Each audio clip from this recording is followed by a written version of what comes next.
This is my motley crew of Tulumnias in various stages of recovery, and some that didn't need recovering, they did okay. If you're going to grow Tulumnias, first of all, they're easy. Yeah, so don't be put off. But they are potentially different, and whenever people hear about a difference, they worry. Whereas the difference in this makes them even easier. And the most important thing to consider when you're working out how you want to grow your Tulumnias is what you might grow them in. Well, cross that off and replace that expression with what am I going to grow them on, because they don't grow in anything.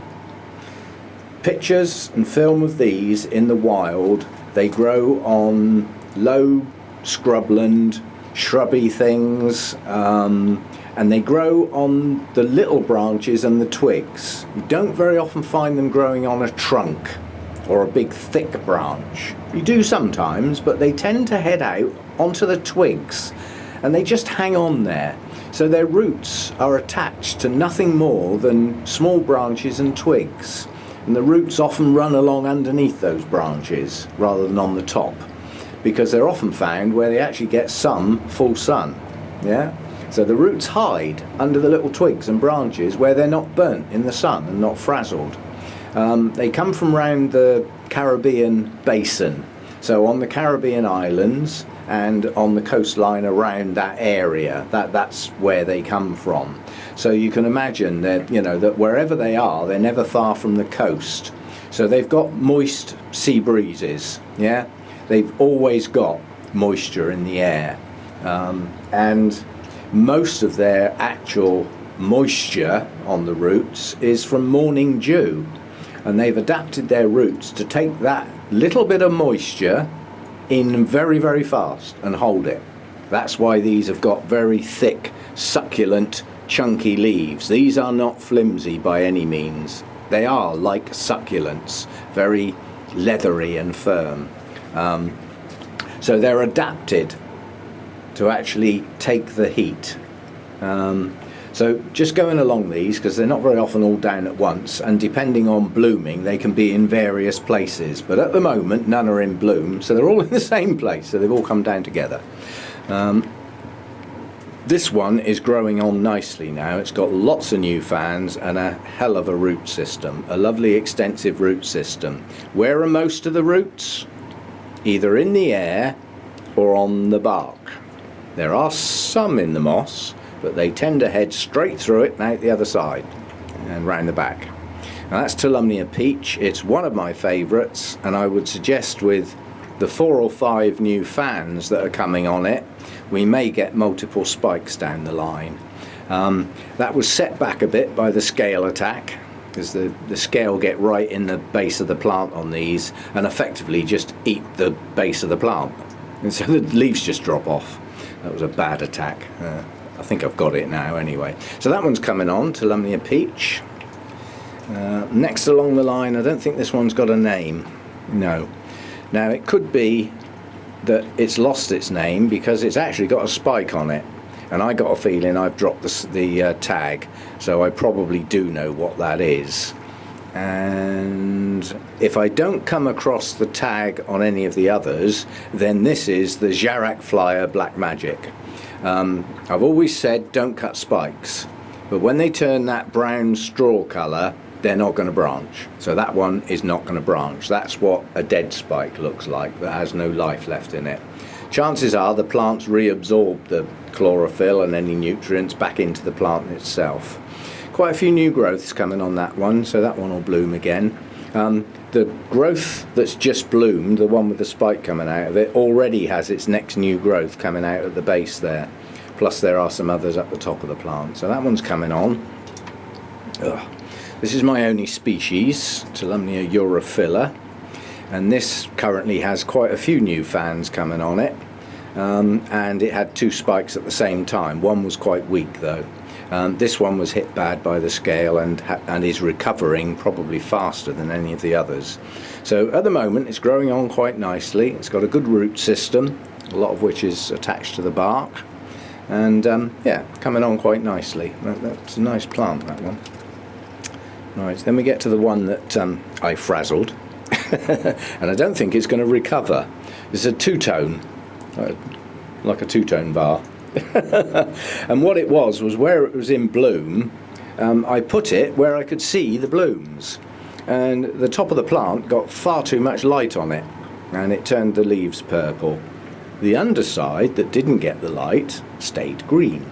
So we've got two-tone leaves, but there is some new growths coming on it. That well, obviously was in bloom, but it was in bloom an awful long time, and again the tag's gone. I'll have to work out which ones of these are which now. This is sending them to shows. That's where the tags go.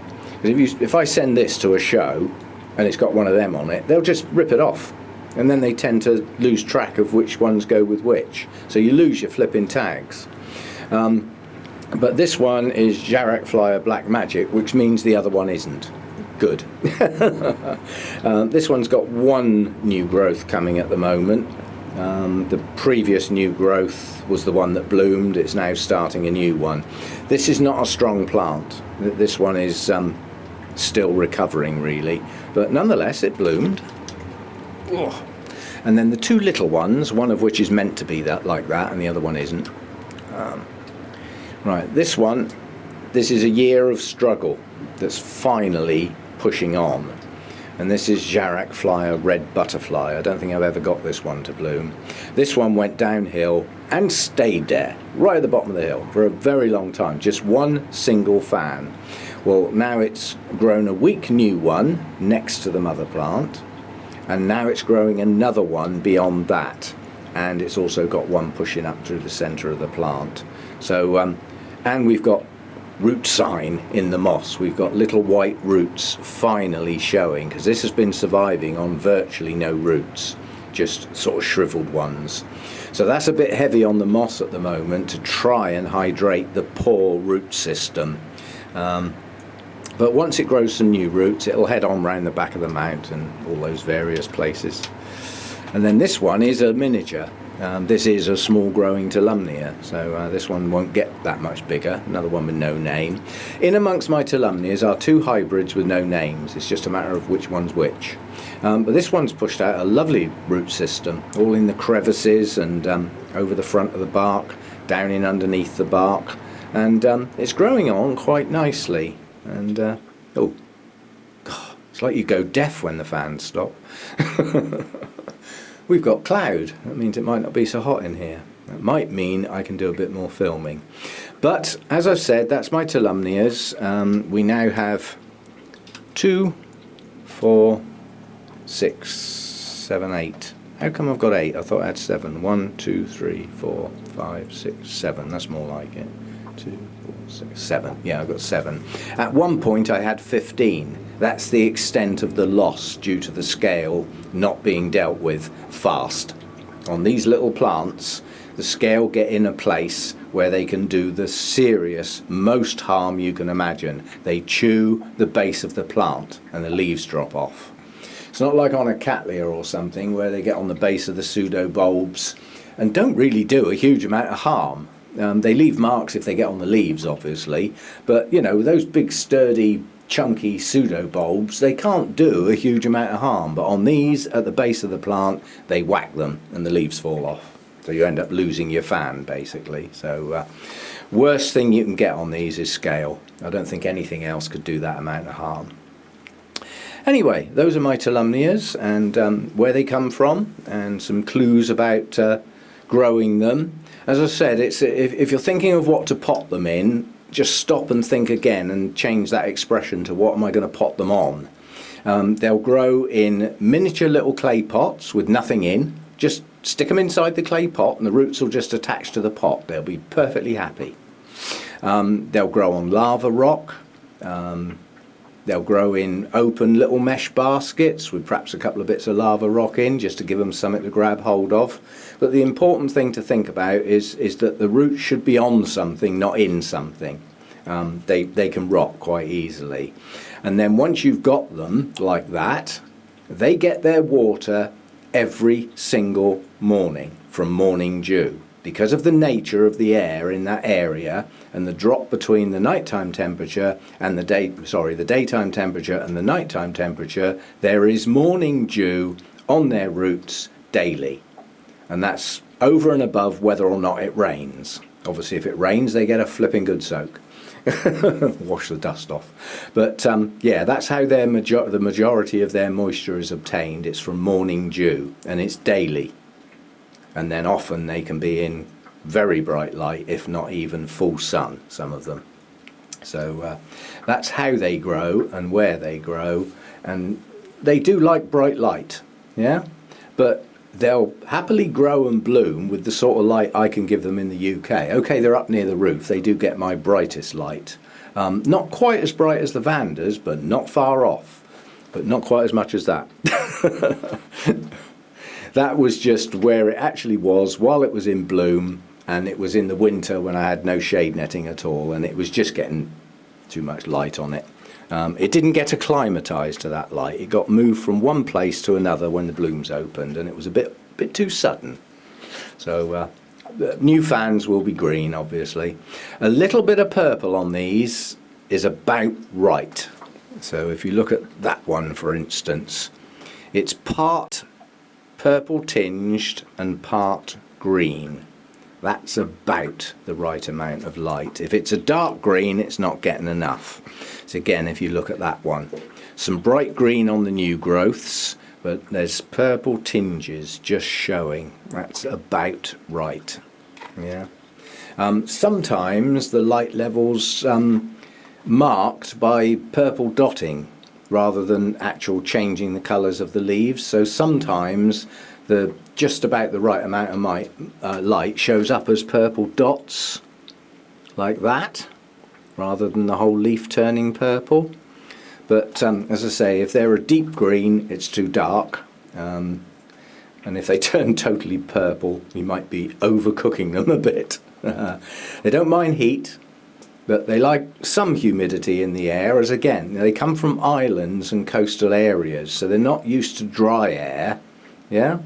So, and apart from that, the only thing that's difficult about these is accommodating their roots and not getting them soggy. They need a daily wet-dry cycle. Yeah? And in the winter time, with the really short days, they get a longer wet-dry cycle, because I water them well when I water them, but then they don't get watered for several days, sometimes as many as 4 days, depending on the weather. Days are short, temperatures are lower, they're not growing that much, so they don't need as much water. As far as feed levels are concerned with these, they get fed exactly the same as everything else. And I've never even looked into what sort of levels of feed they might need. But if you think about how they get their moisture, what nutrients would be in morning dew? And the answer is probably not much. So they're probably light feeders. But they seem to do okay on the levels of feed they get, which at the moment is the same as everything else in here. If I water my mounts, these get watered. So they're getting the same as the dendrobiums and the other things that are on the mounts. And they seem to grow okay on it. The roots aren't burning, you know, they're not going over. They're growing on quite nicely in the main now. So that's my Tulumnias. I will get more at my earliest opportunity. I love them, they don't take up much space, and they do well for me on mounts. I've got hanging space, so if I see some more, I will get some, as long as they're not costing a fortune. But we'll see how we go. But 7 at the moment, and that's down from 15. Some of them were just too far gone and got literally thrown out. And the ones I've got seem to be coming on now, so recovering nicely. So that's the Tulumnias.